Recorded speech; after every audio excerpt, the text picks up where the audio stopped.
नमस्ते, मैं चंद्रशेखर आप सभी को मैं अपने चैनल डिलीजेंट एकेडमी में स्वागत करता हूं। हम लोग बिहार एसएससी के लिए एक मैथ का सीरीज स्टार्ट किए थे, जिसमें हम लोग प्रत्येक दिन बिहार एसएससी में आए हुए मैथ का प्रीवियस ईयर क्वेश्चन कर रहे थे। आज से हम लोग बिहार एसएससी में आए हुए मैथ का प्रीवियस ईयर क्वेश्चन भी करेंगे और उस पर आधारित क्वेश्चन भी करेंगे। चलिए उस सीरीज में हम लोग आज आगे की तरफ चलते हैं। इससे पहले अगर आप मेरे चैनल पर नए हो तो चैनल को सब्सक्राइब कर लें और बेल आइकन को प्रेस करना बिल्कुल ना भूलें, ताकि आपको सबसे पहले लेटेस्ट नोटिफिकेशन मिलता रहे। चलिए अब हम लोग क्वेश्चन की तरफ चलते हैं। देखिए हमारा क्वेश्चन क्या दिया हुआ है। हमारा क्वेश्चन दिया, यदि कोई धनराशि का चक्रवृद्धि ब्याज और साधारण ब्याज के बीच 20% वार्षिक दर से 4 वर्षों में अंतर 684 रुपए है तो वह धनराशि ज्ञात करे। हमें क्या निकालना है? प्रिंसिपल निकालना है। तो देखिए इस क्वेश्चन को हम सक्सेसिव लगा के भी बना सकते हैं और बिना सक्सेसिव का यानी प्रिंसिपल मान के भी बना सकते हैं। अगर हम सक्सेसिव लगाएंगे तो यहाँ हमें समय 4 साल का दिया हुआ है, तो अगर हम सक्सेसिव लगाएंगे तो क्वेश्चन हमारा काफ़ी ज़्यादा लेंदी हो जाएगा। तो हम इसे बिना सक्सेसिव का यानी प्रिंसिपल मान के बनाते हैं। अब देखिए प्रिंसिपल मानने के लिए हम सबसे पहले क्या करते हैं, सबसे पहले जो हमारा रेट परसेंट दिया रहता है उसे फ्रैक्शन में चेंज करते हैं। यहाँ हमें रेट परसेंट क्या दिया हुआ है? 20% दिया हुआ है, तो हम इस 20% को फ्रैक्शन में चेंज करेंगे। 20% को फ्रैक्शन में चेंज करेंगे, ये क्या हो जाएगा? 1/5। अब देखिए फ्रैक्शन में चेंज करने के बाद हम समय देखते हैं। यहाँ हमारा समय क्या दिया हुआ है? 4 वर्ष दिया हुआ है। तो फ्रैक्शन में चेंज करने के बाद जो हमारा बटे में आता है उसका पावर हम क्या ले लेते हैं? समय ले लेते हैं, और जो हमारा निकल के आता है उसे हम प्रिंसिपल मान लेते हैं। यानी हम यहाँ प्रिंसिपल क्या मानेंगे? हम यहाँ प्रिंसिपल मानेंगे 5 के पावर 4। 5 के पावर 4 हम प्रिंसिपल मानेंगे। 5 के पावर 4 हमारा क्या हो जाएगा? 625 हो जाएगा। 5 के पावर 4 हमारा क्या हो जाएगा? 625। यानी हम प्रिंसिपल को 625 मान लेते हैं। अब देखिए 625 प्रिंसिपल पे 1/5 के दर से हम 4 साल का साधारण ब्याज और चक्रवृद्धि ब्याज निकालते हैं। समय हमारा कितना दिया हुआ है? 4 साल दिया हुआ है। समय कितना दिया हुआ है? 4 साल दिया हुआ है। तो देखिए हम 4 साल का साधारण ब्याज निकालेंगे तो साधारण ब्याज में हमें क्या होता है? प्रत्येक साल हमें ब्याज बराबर मिलता है। अब देखिए 625 पे 1/5 के दर से अगर हम ब्याज काउंट करेंगे तो पहले साल हमें ब्याज कितना मिल जाएगा? इस 625 का अगर हम 1/5 निकालेंगे तो ये कितना हो जाएगा? 125 हो जाएगा। अब देखिए साधारण ब्याज तो हमें प्रत्येक साल बराबर मिलता है, यानी दूसरे साल भी हमें साधारण ब्याज 125 मिल जाएगा, और तीसरे साल भी हमें 125 मिल जाएगा, और चौथे साल भी हमें 125 मिल जाएगा। देखिए साधारण ब्याज हमारा निकल के आ गया। अब हम 4 साल का चक्रवृद्धि ब्याज निकाल लेते हैं। देखिए चक्रवृद्धि ब्याज में हमें पहले साल केवल प्रिंसिपल पे ब्याज मिलता है, दूसरे साल हमें प्रिंसिपल पे तो मिलता ही है, प्लस का हमें क्या मिलता है? जो पहले साल ब्याज मिल चुका है उस ब्याज के ऊपर भी ब्याज मिलता है। यानी दूसरे साल हमें प्रिंसिपल पे तो 125 मिलेगा ही, प्लस का हमें क्या मिलेगा? इस 25 का भी हमें 1/5 मिलेगा। तो इस 125 का अगर हम 1/5 निकालेंगे तो ये कितना हो जाएगा? हमारा 25 हो जाएगा। उसके बाद हम यहाँ टेबल पढ़ लेते हैं। हम यहाँ टेबल पढ़ेंगे तो ये कितना हो जाएगा? 50 हो जाएगा, और ये कितना हो जाएगा? 75 हो जाएगा। अब देखिए तीसरे साल हमें प्रिंसिपल पे तो 125 मिल गया, प्लस का हमें क्या मिल गया? जो दूसरे साल हमें ब्याज मिला था दूसरे साल तक 125, और 125 पे हमें 1/5 के दर से 50 मिल गया। बच क्या गया हमारा? ये 25 बच गया। तो हम इस 25 का भी 1/5 ब्याज निकालेंगे तो ये कितना हो जाएगा? हमारा 5 हो जाएगा। उसके बाद हम क्या करेंगे? यहाँ टेबल 1 छोड़ के पढ़ेंगे, यानी 5 के बाद हम 10 नहीं लेंगे, 15 लेंगे, यानी यहाँ हो जाएगा 15। अब देखिए चौथे साल हमें इस 5 पे ब्याज अभी तक नहीं मिला है, तो हम इस 5 का भी 1/5 निकालेंगे तो ये कितना हो जाएगा? 1 हो जाएगा। अब देखिए हम यहाँ से अगर CI माइनस SI निकालेंगे, CI माइनस SI निकालेंगे तो ये हमारा कितना हो जाएगा? देखिए साधारण ब्याज में तो हमें 125 मिल रहा था, लेकिन चक्रवृद्धि ब्याज में हमें ये 125 तो मिल ही रहा है, प्लस का हमें क्या मिल रहा है? प्लस का हमें ये भी मिल रहा है। यानी हम यहाँ से साधारण ब्याज और चक्रवृद्धि ब्याज का अंतर निकालेंगे तो सिर्फ कितना हो जाएगा? ये वाला हो जाएगा हमारा साधारण ब्याज और चक्रवृद्धि ब्याज के बीच अंतर। तो हम इसे ऐड कर लेंगे तो ये हमारा कितना हो जाएगा? 150 और 21 कितना हो जाएगा? ये हो जाएगा 171। यहाँ से हमारा साधारण ब्याज और चक्रवृद्धि ब्याज के बीच अंतर कितना निकल के आ गया? 171। लेकिन हमें क्वेश्चन में अंतर कितना दिया है? 684 रुपया। यानी इस 171 यूनिट का वैल्यू हमें क्वेश्चन में 684 रुपया दिया हुआ है। इस 171 यूनिट का वैल्यू हमें क्वेश्चन में 684 रुपया दिया हुआ है। तो हम यहाँ से 1 यूनिट का वैल्यू निकालेंगे तो कितना हो जाएगा? 1 यूनिट का वैल्यू हो जाएगा 4 रुपया। 1 यूनिट का वैल्यू कितना हो जाएगा? 4 रुपया। और हमें क्या निकालना है? प्रिंसिपल। तो हमने प्रिंसिपल क्या मान कर रखा है? 625 यूनिट। यानी 625 यूनिट का हम यहाँ से वैल्यू निकालेंगे। 625 यूनिट का वैल्यू कितना हो जाएगा? 625 में अगर हम 4 से गुना करेंगे तो ये हमारा कितना हो जाएगा? 2500। यानी हमारा आंसर क्या निकल के आ गया? 2500 रुपया। प्रिंसिपल कितना होगा? 2500 रुपया। चलिए क्वेश्चन समझ में आ गया होगा। नेक्स्ट क्वेश्चन पे चलते हैं। देखिए हमारा क्वेश्चन क्या दिया हुआ है। हमारा क्वेश्चन दिया है एक वर्ष में 5,000 रुपये बढ़कर 5,700 रुपये हो जाते हैं, तदनुसार 5 वर्षों बाद उसी साधारण ब्याज की दर पर 7,000 रुपये बढ़कर कितना हो जाएगा। तो देखिए हम सबसे पहले क्या करेंगे, सबसे पहले हम रेट ऑफ इंटरेस्ट निकालेंगे। हमें क्वेश्चन में क्या दिया हुआ है, हमें क्वेश्चन में दिया हुआ है कि एक वर्ष में 5,000 रुपया, एक वर्ष में 5,000 रुपया बढ़ के कितना हो जा रहा है, 5,700 रुपया हो जा रहा है। बढ़ के कितना हो जा रहा है, 5,700 रुपया हो रहा है। और समय कितना है, एक वर्ष का, यानी यहाँ ब्याज कितना मिला, यहाँ ब्याज मिल गया 700 रुपये का। ब्याज कितना मिल गया, 700 रुपये का। कितने पे ब्याज मिल रहा है, 5,000 पे। कितने पे ब्याज मिल रहा है, 5,000 पे। गुने 100 करेंगे तो यहाँ से हमारा रेट ऑफ इंटरेस्ट निकल के आ जाएगा। अब देखिए इस 2 जीरो से 2 जीरो कट जाएगा, इस 1 जीरो से 1 जीरो कट जाएगा। अगर हम 70 को 5 से काटेंगे तो ये कितने बार में जाएगा, 14 बार में। यानी यहाँ से हमारा रेट परसेंट क्या निकल के आ गया, 14% निकल के आ गया। अब देखिए हमें रेट पता चल गया, हमें जो है रेट पता चल गया। रेट हमारा कितना हो गया, 14%। रेट हमें पता चल गया 14%। और हमसे क्या पूछ रहा है कि 5 वर्ष में 7,000 रुपया उसी ब्याज के दर से कितना हो जाएगा, यानी हमें अमाउंट निकालना है। समय कितना है, समय कितना है, 5 वर्ष। समय कितना है, 5 वर्ष है। यानी यहाँ टोटल एसआई कितना मिल जाएगा, यहाँ टोटल एसआई कितना मिल जाएगा। हम 14 में 5 से गुना करेंगे, यानी हमें जो है 70% ब्याज मिल जाएगा। हमें 70% ब्याज मिल जाएगा। और हमें निकालना क्या है, अमाउंट निकालना है। हमें जो है अमाउंट निकालना है। तो देखिए हमें अमाउंट निकालना है और हमारा प्रिंसिपल कितना दिया हुआ है, 7,000 रुपया दिया हुआ है। तो इस 7,000 का अगर हम 170% निकालेंगे तो हमारा अमाउंट निकल के आ जाएगा। तो हम इस 7,000 का अगर 170% निकालेंगे, 170% निकालेंगे तो हमारा अमाउंट निकल के आ जाएगा।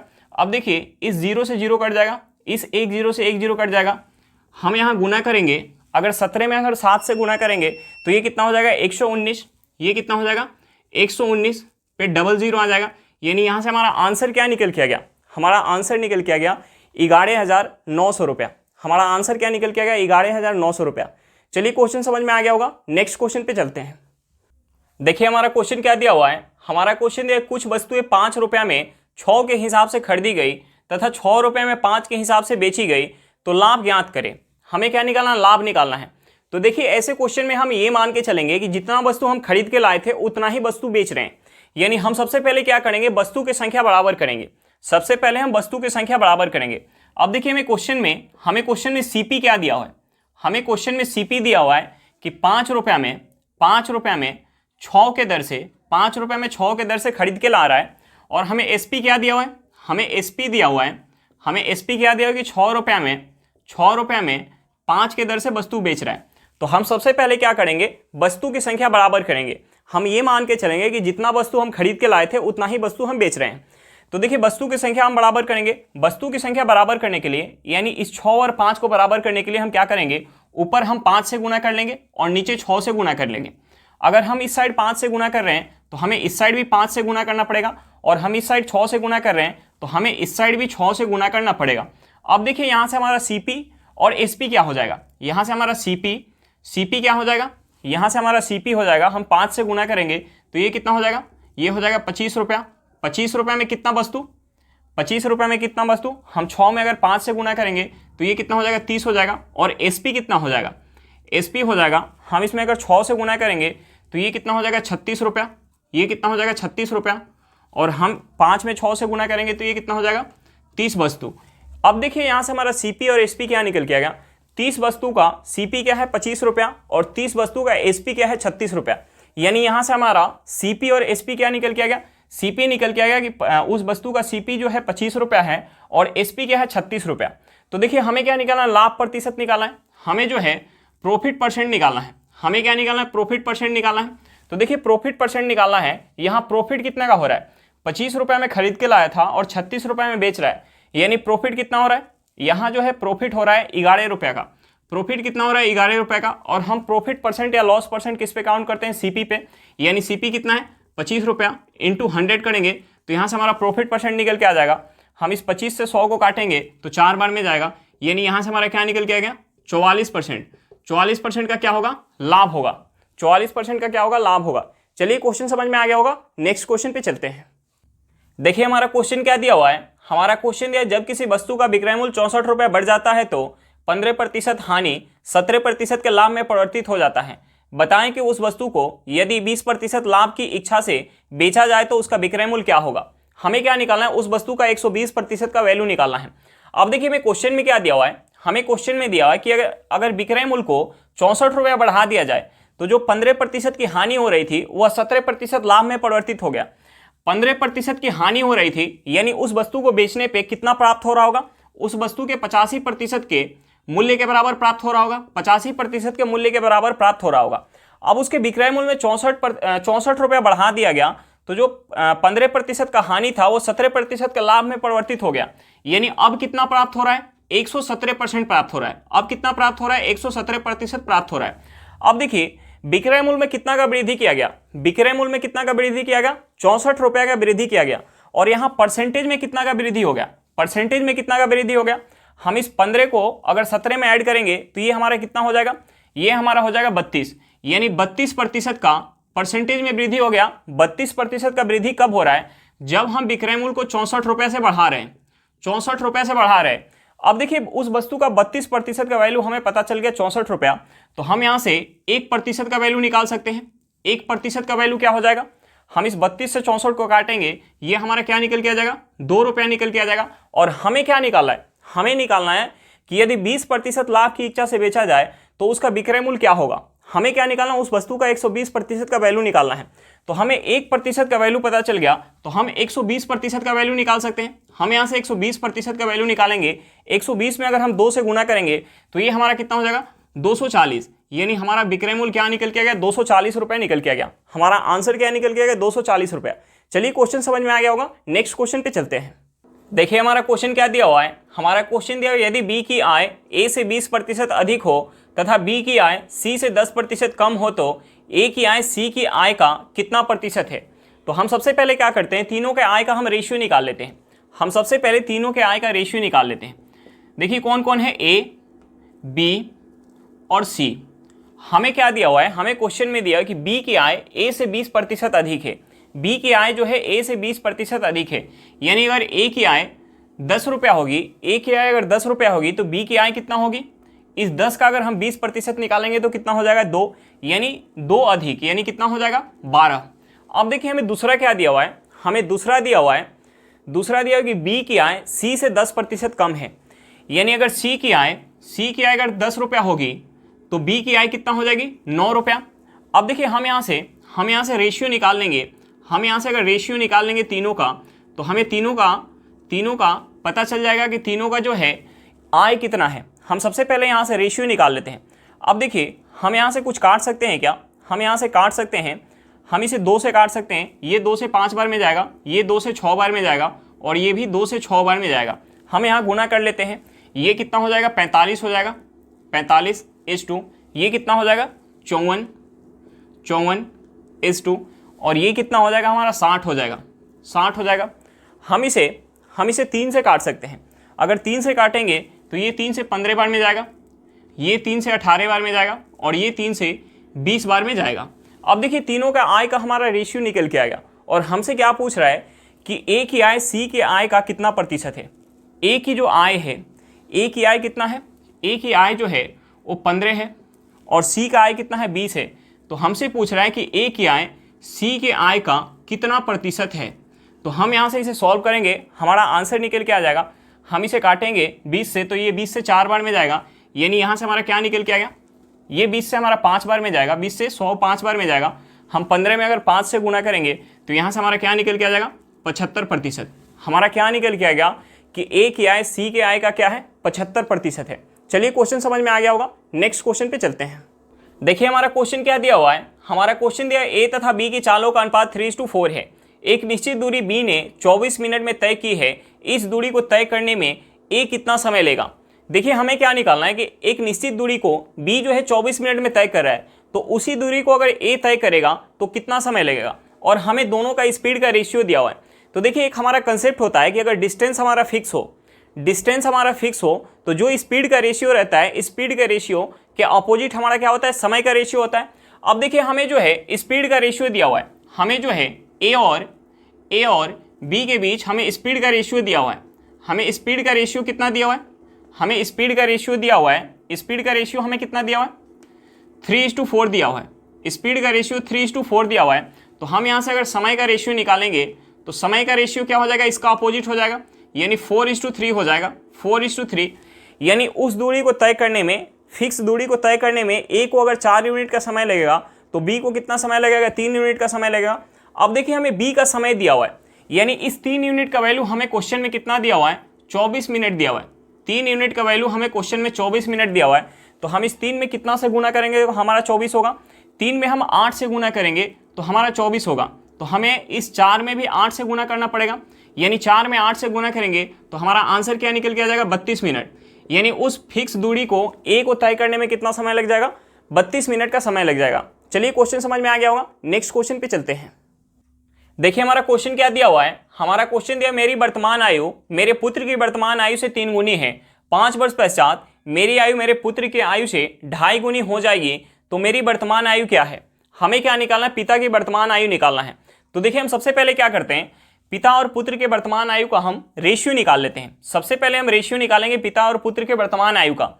देखिए वर्तमान आयु का हम सबसे पहले रेशियो निकालेंगे, वर्तमान आयु का हम रेशियो निकालेंगे। यहाँ कौन कौन है, पिता है और दूसरा कौन है, पुत्र है।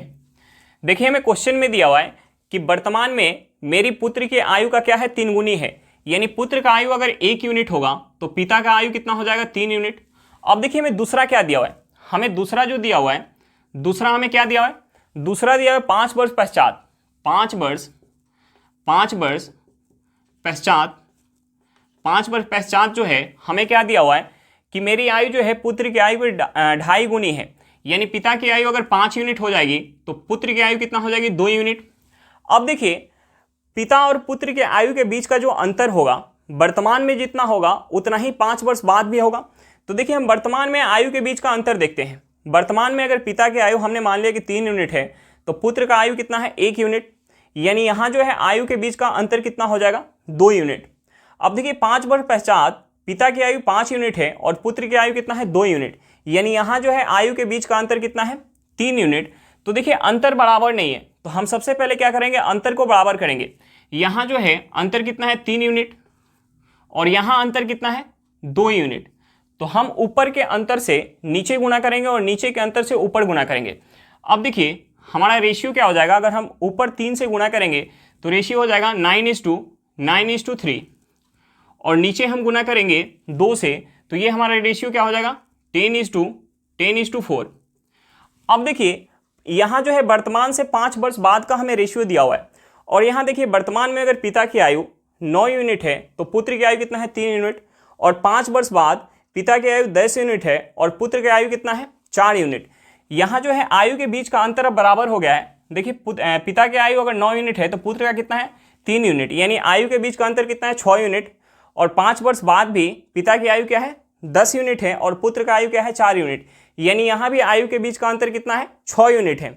और देखिए वर्तमान में अगर पिता की आयु 9 यूनिट है तो 5 वर्ष बाद पिता की आयु कितना हो जा रही है, 10 यूनिट, यानी बढ़ कितना रहा है, 1 यूनिट बढ़ रहा है, 1 यूनिट बढ़ रहा है। और वर्तमान में पुत्र की आयु अगर 3 यूनिट है तो 5 वर्ष बाद भी पुत्र की आयु कितना हो जा रहा है, 4 यूनिट, यानी यहाँ भी कितना बढ़ रहा है, 1 यूनिट। लेकिन वर्ष में कितना बढ़ रहा है, वर्ष में कितना बढ़ रहा है, 5 वर्ष, यानी हमें ये पता चल गया कि 1 यूनिट का वैल्यू क्या है, 1 यूनिट का वैल्यू जो है वो 5 वर्ष है।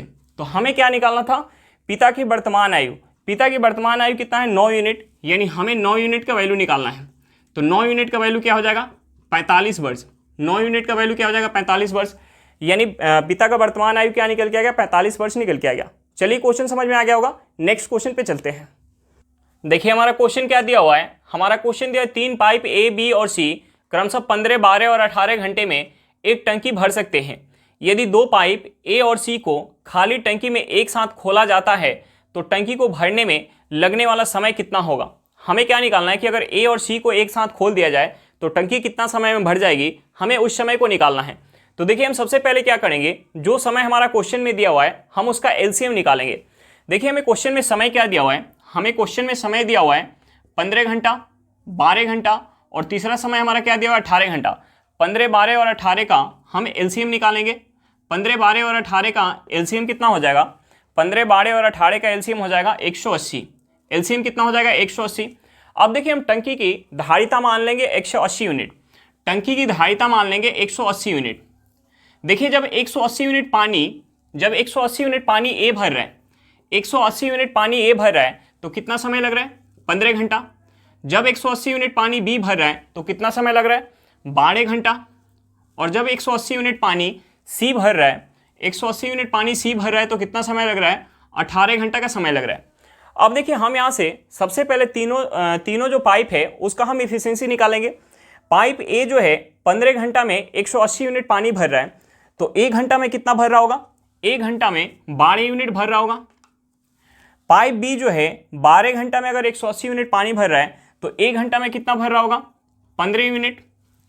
और पाइप सी जो है 18 घंटा में अगर 180 यूनिट पानी भर रहा है तो 1 घंटा में कितना भर रहा होगा? 10 यूनिट। अब देखिए तीनों पाइप का हमारा इफिशियंसी निकल के आ गया और हमसे क्वेश्चन में पूछ क्या रहा है कि अगर ए और सी को एक साथ खोल दिया जाए, ए प्लस सी को अगर एक साथ खोल दिया जाए तो टंकी जो है कितना घंटे में भर जाएगी? अब देखिए ए जो है 1 घंटा में 12 यूनिट पानी भर रहा है और सी जो है 1 घंटा में 10 यूनिट पानी भर रहा है। अगर दोनों को एक साथ खोल दिया जाए तो 1 घंटा में कितना पानी भरेगा? ए जो है 12 यूनिट भरेगा और सी जो है 10 यूनिट भरेगा, यानी 22 यूनिट पानी जो है 1 घंटा में भर पाएगा। और हमें पानी भरना कितना है? 180 यूनिट। यानी ए प्लस सी अगर मिल के भरेंगे टंकी को 180 यूनिट पानी 22 यूनिट के इफिशियंसी के साथ, तो कितना समय लगेगा? यहाँ से हमारा निकल के आ जाएगा। यानी 180 में अगर हम 22 से भाग देंगे तो हमारा समय निकल के आ जाएगा। अब देखिए हम इसे अगर 2 से काटेंगे तो ये 2 से कितने बार में जाएगा? ये 2 से चला जाएगा 90 बार में और ये 2 से चला जाएगा 11 बार में। यानी यहाँ से हमारा निकल के आ गया 90/11 घंटा। 90/11 घंटा को हम क्या लिख सकते हैं? 90/11 घंटा को लिख सकते हैं 8 सही 2/11 घंटा। हमारा आंसर क्या निकल के आ गया? 8 सही 2/11 घंटा में अगर ए और सी को एक साथ खोल दिया जाए तो टंकी भर जाएगी। चलिए क्वेश्चन समझ में आ गया होगा, नेक्स्ट क्वेश्चन पे चलते हैं। देखिए हमारा क्वेश्चन क्या दिया हुआ है। हमारा क्वेश्चन दिया हुआ है यदि 16, 25, 13, 26 और 15 का औसत k है तो √2k + 11 का मान क्या होगा? हमें क्या निकालना है? √2k + 11 का मान निकालना है। तो हमें सबसे पहले k निकालना पड़ेगा। अब देखिए हमें k क्या दिया हुआ है? हमें k दिया हुआ है 16, 25, 13, 26 और 15 का औसत दिया हुआ है। तो हम सबसे पहले औसत निकाल लेते हैं। हम सबसे पहले औसत निकालेंगे तो देखिए औसत निकालने के लिए हम क्या करते हैं? हम औसत निकालने के लिए संख्या का योग करते हैं, उसके बाद जितनी संख्या रहती है हम उससे भाग दे देते हैं। तो हम यहाँ योग करेंगे तो ये हमारा कितना हो जाएगा? 10 और 20 30, 40, 40 20 60, 60 और 10 कितना हो जाएगा? 70 हो जाएगा, 70। और ये हम 6 + 5 करेंगे कितना हो जाएगा? 11, 11 + 3 कितना हो जाएगा? 14, 14 + 6 कितना हो जाएगा? 20 और 20 + 5 कितना हो जाएगा? 25। 70 में हम 25 ऐड करेंगे, ये हमारा कितना हो जाएगा? 95। योग हमारा कितना निकल के आ गया? 95 निकल के आ गया। और यहाँ संख्या कितना है? 1 2 3 4 5, 5 संख्या है। हम 95 में अगर 5 से भाग देंगे तो ये हमारा क्या निकल के आ जाएगा? 19 निकल के आ जाएगा। यानी k का हमारा वैल्यू क्या निकल के आ गया? 19 निकल के आ गया। और हमें निकालना क्या है? हमें निकालना है √2k + 11। तो हम यहाँ k का वैल्यू पुट करेंगे, 2 × 19 + 11। अब देखिए अगर हम 19 में 2 से गुना करेंगे तो ये हमारा कितना हो जाएगा? 38। 38 में हम 11 ऐड करेंगे तो ये हमारा कितना हो जाएगा? 49। यानी √49 का वैल्यू क्या हो जाएगा? 49 रूट से बाहर आएगा तो ये हमारा कितना हो जाएगा? 7 हो जाएगा। यानी हमारा आंसर क्या निकल के आ गया? 7 निकल के आ गया। चलिए क्वेश्चन समझ में आ गया होगा, नेक्स्ट क्वेश्चन पे चलते हैं। देखिए हमारा क्वेश्चन क्या दिया हुआ है। हमारा क्वेश्चन दिया है किसी बर्तन में द्रव A और B का अनुपात 3:2 है। यदि मिश्रण में से 15 लीटर निकालकर इतनी ही मात्रा में द्रव भी मिला दिया जाता है तो अनुपात 2:3 हो जाता है। बर्तन में मिश्रण की मात्रा ज्ञात कीजिए। हमें क्या निकालना? बर्तन में मिश्रण की मात्रा निकालना है। अब देखिए बर्तन में हमें मिश्रण की मात्रा निकालना है और हमें क्वेश्चन में पहले क्या दिया हुआ है? हमें जो है पहले दिया हुआ है ए और बी द्रव का रेशियो दिया हुआ है। अब देखिए ए और बी का हमें रेशियो दिया हुआ है और हम उस मिश्रण में से अगर 15 लीटर निकाल रहे हैं, अगर हम उस मिश्रण में से 15 लीटर निकाल रहे हैं तो 15 लीटर निकालने के बाद हमारा जो रेशियो है वो चेंज नहीं होगा। चेंज क्या हो जाएगा? मात्रा चेंज हो जाएगा। यानी पहले जितना मिश्रण होगा उसके अपेक्षा 15 लीटर कम हो जाएगा, लेकिन रेशियो जो पहले रहेगा रेशियो वही रहेगा। जब हम मिश्रण में से निकालते हैं तो हमारा रेशियो चेंज नहीं होता है। अब देखिए हमें पहले रेशियो क्या दिया हुआ है? हमें जो है ए और बी के बीच हमें रेशियो क्या दिया हुआ है? 3:2 दिया हुआ है। 3:2 दिया हुआ है। उसके बाद हम इसमें से क्या निकाल रहे हैं? 15 लीटर मिश्रण निकाल रहे हैं, 15 लीटर मिश्रण निकाल रहे हैं, तो हमारा रेशियो क्या रहेगा, रेशियो सेम रहेगा, रेशियो चेंज नहीं होगा, रेशियो जो है वो सेम रहेगा। उसके बाद हम क्या कर रहे हैं, इसमें जो है द्रव भी मिला रहे हैं, हम इसमें जितना मिश्रण निकाले थे उसमें उतना जो है द्रव भी मिला रहे हैं, यानी हम 15 लीटर, हम इसमें 15 लीटर बी मिलाएंगे तो हमारा रेशियो क्या दिया हुआ है, रेशियो दिया हुआ है ए और बी के बीच का, हमें रेशियो क्या दिया हुआ है 2:3 दिया हुआ है, रेशियो क्या दिया हुआ है 2:3 दिया हुआ है। अब देखिए यहाँ जो है हम इसमें क्या मिला रहे हैं, यहाँ जो हमारा मिश्रण है उस मिश्रण में हम क्या मिला रहे हैं, केवल बी मिला रहे हैं, यानी यहाँ जितना ए होगा उतना ही ए यहाँ भी होना चाहिए। अब देखिए यहाँ जो ए है वो 3 यूनिट है और बी कितना है 2 यूनिट, और यहाँ ए कितना है 2 यूनिट है और बी कितना है 3 यूनिट। तो हम ए को बराबर करते हैं, क्योंकि हम इसमें बी मिला रहे हैं तो ए जितना यहाँ होगा उतना ही यहाँ होना चाहिए। तो हम ए को बराबर करेंगे तो हम क्या करते हैं, इस रेशियो में 2 से गुणा कर लेते हैं और उस रेशियो में 3 से गुणा कर लेते हैं। इसमें हम 2 से गुणा करेंगे तो ये कितना हो जाएगा 6:4 हो जाएगा, और हम इसमें 3 से गुणा करेंगे तो ये कितना हो जाएगा 6:9 हो जाएगा। अब देखिए ए यहाँ 6 यूनिट है तो यहाँ भी क्या है 6 यूनिट है, बी यहाँ क्या है 4 यूनिट है और हम इसमें बी 15 लीटर मिला रहे हैं तो बी कितना हो जा रहा है 9 यूनिट हो जा रहा है, यानी बी कितना से बढ़ गया, बी कितना से बढ़ गया, बी जो है 5 यूनिट से बढ़ गया। कब, जब हम इसमें 15 लीटर, जब हम इसमें 15 लीटर बी जो है मिला रहे हैं तो बी जो है 5 यूनिट से बढ़ जा रहा है। अब देखिए 5 यूनिट का वैल्यू हमें पता चल गया 15 लीटर, तो यहाँ जो है ए और बी जो है मिला के टोटल मिश्रण कितना है, ए कितना है 6 यूनिट है और बी कितना है 4 यूनिट, यानी यहाँ कितना है 10 यूनिट। अब देखिए 5 यूनिट का वैल्यू हमें पता है तो हम यहाँ से 10 यूनिट का वैल्यू निकाल सकते हैं। 10 यूनिट का वैल्यू क्या हो जाएगा, यानी 5 में हम 2 से गुणा करेंगे तो 10 हो जाएगा, तो हम 15 में भी 2 से गुणा करेंगे, ये कितना हो जाएगा 30 लीटर, ये कितना हो जाएगा 30 लीटर। अब देखिए यहाँ जो मिश्रण है, यहाँ मिश्रण कितना है, यहाँ मिश्रण जो है वो 30 लीटर है, यहाँ मिश्रण कितना है 30 लीटर है, यहाँ मिश्रण 30 लीटर है और हमसे क्या पूछ रहा है, मिश्रण पूछ रहा है।